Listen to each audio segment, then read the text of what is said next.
Vamos, el cociente agallas es un concepto que de alguna manera lo quiero poner al lado del cociente intelectual. Desde 1912, en el que se desarrolla este concepto, pues se viene pensando de alguna manera que la inteligencia de una persona es algo que se puede medir simplemente con un test. En el cociente agallas vamos a ver cómo las emociones afectan al intelecto y afectan la creatividad. Es decir, la clave del éxito no está solo en los procesos cognitivos, de análisis, capacidad de pensar con cierta claridad. También tiene que ver mucho con la determinación, con la ilusión, con el entusiasmo, con la valentía que se pongan en la vida. En mi experiencia, el viaje más interesante y a veces el más complejo es el viaje interior. Y el viaje interior comienza con una etapa fascinante que es el cerebro humano. De qué manera nuestra comprensión actual de los procesos cerebrales, gracias a las nuevas tecnologías de neuroimagen, nos permiten entender un poco mejor por qué reaccionamos, cómo reaccionamos, por qué a veces vemos las cosas con tristeza, con desánimo, por qué otras veces las vemos con ilusión, qué hace que haya personas más positivas y otras, digamos, un poco más negativas. Una vez que conocemos esto, podemos comprendernos mucho mejor y en lugar de juzgarnos, entendernos. A partir de aquí ya tenemos el punto de partida, ya sé dónde estoy.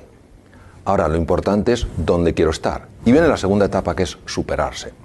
¿Qué tengo que poner en marcha en mí para aflorar mi mejor versión? Y la tercera etapa es, para mí, la más sutil, la más complicada de explicar con palabras, es trascenderse para descubrirse. ¿Hay algún mundo más allá del pensamiento? ¿Hay algún mundo más allá del lenguaje? ¿Hay algún mundo más allá de la razón? Y aquí es donde el ser humano toca su esencia, su verdadera naturaleza. Cuando nosotros tocamos lo que en realidad somos, de ahí solo puede surgir algo: paz, serenidad y confianza. Pues la valentía se entrena haciendo actos de valor, actos sencillos. Lo mismo que cuando uno va a un gimnasio y quiere entrenar su bíceps, tiene que empezar moviendo pesas pequeñas y poco a poco aumentar la envergadura de esas pesas. A ser valiente se aprende con pequeños gestos de valor. Lo importante es tener algo en nuestra vida que verdaderamente nos ilusione y nos inspire para ser capaces de desafiar nuestro miedo. Recibió el premio Espasa gracias a El cociente agallas, una obra en la que nos propone ser valientes y cambiar nuestra vida para bien. Doctor Mario Alonso Puig, buenas noches. Muy buenas noches. Y bienvenido. Muchas gracias. Le voy a hacer, para empezar, una pregunta difícil, si le parece, doctor. Me encanta. No sé si encontrar respuesta, haré lo que pueda. Seguro que sí. ¿Es usted un hombre feliz?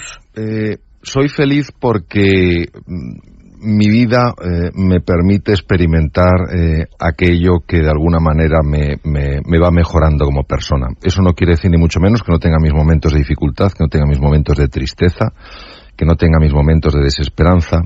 Lo que tengo es una guía que me orienta y me dice cómo tengo que tomarme esos momentos para aprender de ellos, para crecer interiormente. Para mí ese concepto es la felicidad, mucho más que un sentimiento, una guía, un sentido vital y unos valores que son los que de alguna manera están orientando constantemente mi vida y me ayudan pues a ir poco a poco tejiendo o aflorando la mejor versión de mí mismo, que es como yo quiero vivir.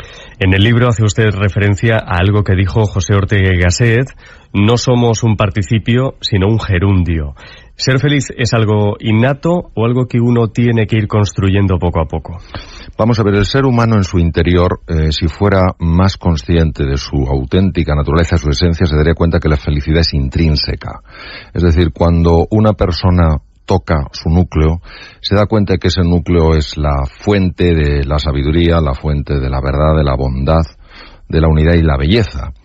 Lo que pasa es que el conocimiento que tenemos de nosotros mismos es tan pobre que a mí me recuerda a esas piedras que se llaman geodas, que por fuera pues son muy feas, no jamás llamarían la atención, pero cuando se rompen, cuando se penetra en su interior, tienen una estructura cristalina absolutamente impactante. Yo veo al ser humano exactamente igual y mi experiencia es esa, es decir, nuestro gran fallo es que no nos conocemos, es decir, nos vemos, pero nuestra mirada no tiene alcance y profundidad, entonces no nos descubrimos. Si nos descubriéramos, nos daríamos cuenta que, claro, que alguien que tiene esa estructura tan especial a la fuerza de ser feliz. Entonces yo resumiría esto diciendo que somos felices, pero no lo sabemos. Pero tal y como están las cosas y con los prejuicios que tenemos más o menos todos, para ser feliz hay que tener agallas. Sí, las agallas, la valentía me parece un elemento indispensable. El propio Winston Churchill, que le tocó vivir una época especialmente dura en la batalla de Inglaterra durante la Segunda Guerra Mundial, decía que la valentía es la virtud más importante porque de ellas deriva el resto. Y a mí sí que me gustaría mucho aquí definir el concepto de valentía. La valentía no es una emoción, la valentía es una decisión. Yo puedo tener muchísimo miedo como emoción y sin embargo decidir ser valiente. O puedo tener mucho miedo y decidir ser cobarde. Por tanto, al ser una decisión, al ser una actitud ante la vida, pues esto tiene una enorme resonancia con lo que es la libertad de la persona. Es decir, cómo yo quiero ser en este momento. ¿Tengo miedo? Naturalmente que sí. ¿Qué decido hacer? ¿Decido que mi emoción de miedo me pare a la hora de defender aquello que es valioso, que me pare a la hora de buscar nuevas oportunidades en la vida? Si decido que sí, es sencillamente por eso, porque la decisión que he tomado es no ser valiente, pero no porque la emoción necesariamente me esté empujando a ser cobarde. Usted habla en el libro también de las emociones tóxicas, que dice que debemos evitar como podamos, emociones como la ansiedad, la angustia, la frustración, la desesperanza, la sensación de impotencia, el desánimo, la ira, la culpa, la vergüenza, el resentimiento, sobre todo porque no solo nos afecta nuestra salud mental, sino también la física. Esto es así, vamos a ver. Las emociones tóxicas, como todas las que has descrito, en principio son emociones desagradables. Nadie creo que pueda decir que el sentimiento de desesperanza, el sentimiento de impotencia, el sentimiento de culpa o de vergüenza son agradables. Aunque algunos se regodean en ellas, ¿eh? Se regodean en ellas, no, y esta es una buena reflexión, se regodean en ellas porque a base de regodearse en ellas consiguen ciertas cosas que en ese momento valoran más que su propio sufrimiento. Entonces hay como un doble juego donde se sufre a un nivel, al nivel consciente, pero a nivel inconsciente hay una ganancia. Por ejemplo, una persona que está todo el día quejándose y a lo mejor está sufriendo a un nivel consciente, a un nivel inconsciente está ganando la atención de los demás. Se está convirtiendo en una persona que los demás le prestan más atención. Entonces, el problema fundamental de las emociones tóxicas no es ya que generen estos sentimientos incómodos a nivel consciente, es lo que se ha demostrado que son capaces de hacer a nivel corporal. A nivel cerebral, por poner un ejemplo, y hablo literalmente, no intento exagerar las cosas, sino que son fundamentos muy sólidamente ya demostrados. A nivel cerebral, los estados tóxicos, es decir, cuando esa emoción, la desesperanza, la sensación de impotencia, la culpa, la vergüenza, se extienden ampliamente en el tiempo, se sabe que matan neuronas cerebrales. ¿Cómo es posible que una emoción mate neuronas cerebrales? Pues se explica muy fácilmente. Una emoción es un cambio corporal, y ese cambio corporal implica cambios en los neurotransmisores, es decir, las hormonas intracerebrales, cambios en la química de la sangre, y hay cambios en estos neurotransmisores, hay cambios en la química de la sangre que son muy, muy dañinos para las neuronas, sobre todo para las neuronas de la región del hipocampo relacionadas con la memoria y el aprendizaje. En segundo lugar, pues hay estructuras tremendamente sensibles a las emociones tóxicas, tremendamente sensibles, como todo el sistema de defensa contra bacterias, contra virus y tumores, el sistema inmunológico de una excepcional complejidad, casi, no tanto, pero casi tan complejo como el sistema nervioso central, y que tiene receptores en su membrana, es decir, puertas de entrada en el interior de esas células. Algunas de las moléculas que se liberan en la sangre cuando tenemos estos estados emocionales tóxicos, al entrar en contacto con esta especie de cerraduras de la célula, producen cambios muy negativos y llegan a inhibir el funcionamiento de estas células. Por eso, por ejemplo, una persona que está pues luchando contra un tumor, lo peor que puede pasar es que esa persona caiga en la desesperanza, caiga en la sensación de impotencia, porque entonces se empieza a liberar una de estas hormonas que se llama el cortisol, y verdaderamente es que esto se sabe, además se sabe hace tiempo, la capacidad de estas células de hacer frente al tumor se reduce considerablemente. Entonces, el tema de las emociones tóxicas no debemos tomárnoslo de una forma ligera. Es decir, una cosa es tener momentos de desesperanza, momentos de impotencia, momentos de tristeza, momentos de culpa, de vergüenza, yo creo que es muy consustancial con el ser humano, y otra cosa es vivir ahí. Vivir en la desesperanza, vivir en la culpa, vivir en la ira, vivir en el resentimiento. Esto es muy, muy, muy nocivo. Y de hecho usted explica también en el libro, de manera científica, por qué sentimos miedo ¿O por qué no nos gusta el riesgo? Claro, yo me he pasado 26 años en la cirugía, soy un hombre enamorado de la ciencia, sigo conectado con la ciencia y para mí el fundamento científico de las cosas es muy importante. Cuando se habla de las emociones, cuando se habla de los sentimientos, a veces se habla en un tono para mí muy superficial, un poco como venga, ánimo, si esto se hace fácilmente, sí. No sé qué tal. Bueno, de hecho no debe estar desligada una cosa de la otra, ¿no? Claro, entonces, ¿qué pasa? Que yo quiero conocer cuál es el fundamento físico de las cosas, no porque crea que todo es físico, no porque crea que todo se explica desde las moléculas o las estructuras corporales, sino porque creo que la biología es una parte muy importante, es una dimensión fundamental de nuestra vida. Entonces, este conocimiento de dónde se origina el miedo, en qué centros cerebrales, por qué se origina, da mucha luz a la hora de saber cómo se gestiona. Por eso, precisamente en el cociente Agallas, una de las cosas en las que hago más énfasis es en explicar los estados afectivos del cerebro, de dónde surgen y cómo se puede gestionar. ¿Estoy diciendo en el libro que sea fácil? No. Estoy diciendo en el libro que es posible, pero ¿cómo vas a poder gestionar algo que no entiendes ni siquiera cómo funciona? Si tú lo conoces, puedes comprender y entonces puedes gestionarlo y puedes superarte. Ese es el objetivo. Por eso, para mí la ciencia siempre tendrá en mi vida un papel absolutamente esencial. Sí es cierto que hay personas más resistentes a los golpes de la vida que otras. ¿A qué se debe eso, doctor? Ha habido desde hace mucho tiempo el típico debate, que es un debate eterno, ¿no? De se nace, se hace, se entrena, etcétera. Y un poco como diciendo, bueno, la persona se moldea por completo, o la persona nace hecha. Y por eso me gusta tanto la frase de Ortega, no somos un participio, somos un gerundio. No fantástica. Exacto, es maravilloso, sí. No estamos hechos del todo, sino que nos vamos haciendo. Vamos a ver. Hoy se sabe, porque se pueden utilizar tecnologías muy sofisticadas en niños muy pequeñitos, por ejemplo, poniéndoles unas gorritas que tienen electrodos y que por tanto pueden detectar la actividad cerebral, utilizando en niños un poquito más mayores cámaras de resonancia funcional magnética que no tienen radiación, que son campos magnéticos y que una vez que el niño se ha acostumbrado a ese entorno, y para ello hay máquinas que son exactamente igual, pero no funcionan, pero hacen que el niño por lo menos se adapte a la máquina, y cuando se le pasa a la máquina auténtica no nota diferencias. Que claro, el funcionamiento de la máquina auténtica es carísimo. Entonces claro, no se puede dar uno el lujo de que el niño se adapte en la máquina auténtica, porque eso son horas que es una fortuna lo que vale.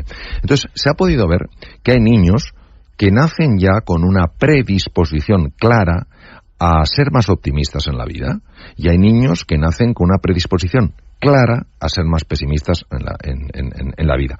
Esto no debería sorprendernos, porque cualquier persona que tenga hijos o sobrinos y les ha llevado a una fiesta con otros niños se habrá dado cuenta de que algunos niños muy pequeñitos enseguida están explorando, jugando y relacionándose, y otros niños que se quedan pegados al padre, pegados a la madre, en un rincón, etcétera. Esto, ¿qué quiere decir? ¿Quiere decir que venimos determinados por naturaleza? En absoluto. Quiere decir que venimos por naturaleza con una inclinación, con una tendencia a ver el vaso medio lleno o medio vacío. ¿Por qué digo que es una tendencia? Porque hoy, gracias al conocimiento de la neuroplasticidad, es decir, de la transformación cerebral, y sobre todo lo que significa la fuerza del carácter, por eso el título, el cociente Agallas, se sabe cuando una persona está ilusionada, cuando una persona conoce estos procesos, cuando una persona está verdaderamente comprometida con entrenarse, le puede dar la vuelta a su personalidad como un calcetín. Es decir, una persona que nació con una tendencia a ver la parte oscura, negativa de la vida, empieza a ver el lado positivo. Claro, ver el lado positivo no quiere decir no ver la dificultad, quiere decir fijarse más en la oportunidad. Mientras que personas que nacen con la tendencia a ver el lado positivo, si se duermen en los laureles, si piensan que como ya han nacido con eso, pues está todo hecho, pueden ir perdiendo esa capacidad de ver el lado positivo, contaminándose a veces por la toxicidad que hay en el entorno, porque muchas veces, sobre todo en situaciones complicadas como la actual, donde la mayor parte de las conversaciones lamentablemente son de tono negativo, que es el tipo de contrario que tendríamos que tener, se van contaminando si no hacen un trabajo, porque se fían demasiado con lo que nacieron. Entonces, al final, es verdad que hay personas que nacen con una lotería, les ha tocado la lotería, han nacido con una capacidad, sobre todo, de ver el lado luminoso de la vida, y hay otros que han nacido con un desafío. Pero esto es como todo en la vida. Unos nacemos con unas cosas, otros nacemos con otras, y al final depende mucho no solo de ese temperamento con el que has nacido, sino de cómo tú utilizando tu inteligencia y utilizando la fuerza de tu voluntad libre, vas moldeándote a ti mismo. Estamos conversando con el doctor Mario Alonso Puig, autor de El cociente Agallas, editado por Espasa. En general, digo yo y me imagino, vivimos frustrados, es decir, vivimos pensando que deberíamos tener una vida mejor, pero no hacemos nada para remediarlo, doctor. Sí, vamos a ver. Tenemos una inclinación, en general, por supuesto no se puede explicar a todo el mundo, en general tenemos una tendencia, una inclinación a fijarnos más en lo que no tenemos que en lo que tenemos, en lo que no hemos alcanzado que en todo lo que hemos conseguido, en lo que está mal de la vida y no todas las cosas que están bien. Damos por supuesto tantas cosas y solo nos damos cuenta de su valor cuando lo perdemos. Es decir, yo qué sé, vas perfectamente por la calle, un día te da un tirón y te das cuenta de que te tienes que ir moviendo como puedes. Y esto es una cura de humildad. Entonces, ¿qué pasa? Y de lo vulnerables que somos, ¿no? Claro. Entonces, una cosa es ser conscientes de que los límites que nos ponemos muchas veces son límites absolutamente falsos, que nos limitan, que nos encogen, que nos empequeñecen. Y otra cosa es no ser conscientes de que como seres biológicos somos vulnerables, envejecemos, enfermamos, tenemos defectos, tenemos virtudes, tenemos cosas que no llegamos y congraciarnos, aceptar esa realidad es fundamental. Muchas veces el grado de aceptación que tenemos con nosotros mismos es muy pequeño. Nos apoyamos muy poco en los fracasos, toleramos muy mal nuestras imperfecciones. Y en el fondo, esto es un camino absolutamente equivocado, al menos desde mi experiencia. Cuando uno se acepta totalmente, decir, pues bueno, a mí se me da muy bien, digamos, una determinada cosa y otra se me da mal. Bueno, yo tengo unas cosas buenas y otras cosas no tan buenas, me acepto en mi totalidad y a partir de ahí voy a empezar a superarme. Uno no se supera si se está constantemente criticando o criticando a los demás. Y desde el punto de vista ya de nuestra implicación en el entorno, no hay más que ver qué cantidad de gente o qué cantidad de personas nos quejamos y qué pocas personas están haciendo propuestas de mejora. Vamos a ver, la queja, si no va seguida de una propuesta de mejora, no sirve para nada. Pero es más fácil criticar que construir. Mete más ruido un árbol en un bosque que se cae que 100 árboles que están creciendo. Entonces, claro, salvo que haya nacido uno con esa predisposición para ver el lado positivo, tiene que hacer un esfuerzo, tiene que hacer un trabajo diario para enfocar su atención en aquellas cosas de la vida que sí están bien, en aquellas cosas de la vida que sí pueden mejorarse. Y está claro que podemos transformar una experiencia negativa, un error, en algo positivo. Prácticamente termina el libro con una anécdota personal, empieza en Nueva York, termina en un vuelo aéreo. No sé si la quiere contar o no, porque forma parte del libro, pero con esa anécdota demuestra que las casualidades no existen. Vamos a ver, toda experiencia personal, y esta desde luego fue una experiencia absolutamente rompedora, son tan íntimas, son tan personales que lo último que uno pretende es convencer de que son reales. Yo soy consciente que los lectores que lean esa historia, pues pueden tomar dos decisiones. La primera es la decisión de pensar que está inventada. Y yo tengo que aceptarlo perfectamente, porque si a mí me hubieran contado esa historia... Yo me la he creído, ¿eh? yo sé que es así porque sé que la viví y nunca pondría algo que no hubiera vivido. Pero no obstante, he de aceptar, por supuesto, que alguien diga, esto no ha podido ocurrir.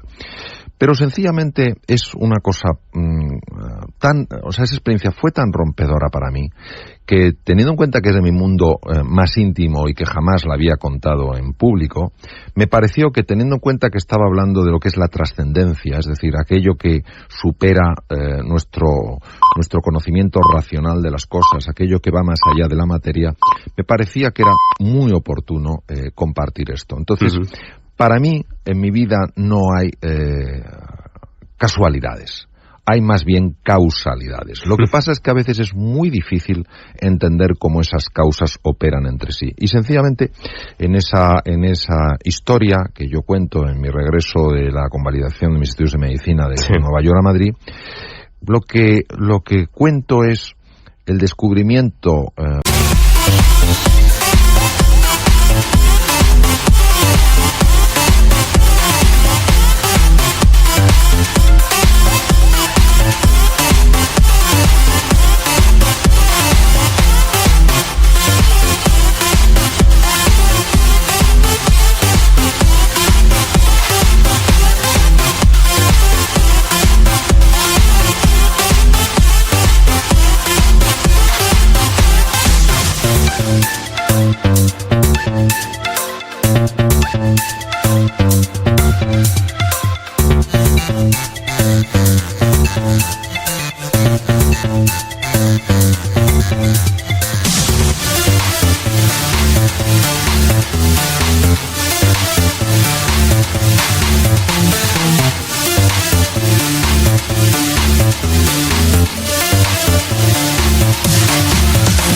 en mi vida de que hay mensajes que te van llegando en la vida y que de alguna manera te van llevando por caminos que tú, utilizando la razón, jamás hubieras ni siquiera imaginado como posibles, ¿no?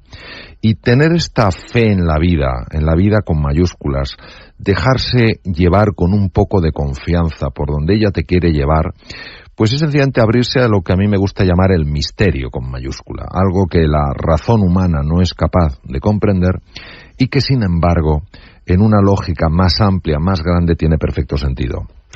Ahí está el cebo, y pueden encontrar esa historia en el Cociente Agallas. Sé valiente, cambia tu vida. No es casualidad que esta madrugada hayamos invitado al programa al doctor Mario Alonso Puig. Seguro que es muy útil todo lo que nos ha contado para muchos de nuestros despiertos, y recomiendo ese libro editado por Espasa, El Cociente Agallas. Doctor, muchísimas gracias por acompañarnos. Muy interesante como siempre. Muchísimas gracias por invitarme. Un abrazo para todos. Adiós.